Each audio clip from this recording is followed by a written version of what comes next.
प्रिय चाषी भाई माने आपण क्षेत्र में कहीं ड्रिप इरिगेशन सिस्टम इनस्टॉल करेंगे एवं आपंकर 4 लाख लिटर पानी जो गोटे फसल अमल करने दरकार हो आपण मैंने से फसल टी 40,000 लिटर पानी रे अमल करेंगे तापाई निहाती भाव में आपण मैंने drip irrigation system T install करेंगे। ए देखु आपंकर गोटे फुटर आ गोटे फुट डिस्टेंस आपंकर ड्रिपर लगी थाए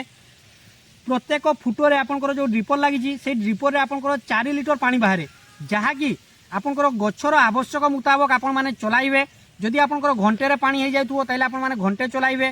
जहाँ फल आपंकर ड्रिप इरिगेशन सिस्टम थोड़े इनस्टॉल करने फल आपंकर कौन हम ना टोटाली आपंकर पानी मड़ाइवाई आ लेबर कस्ट पड़ो ना।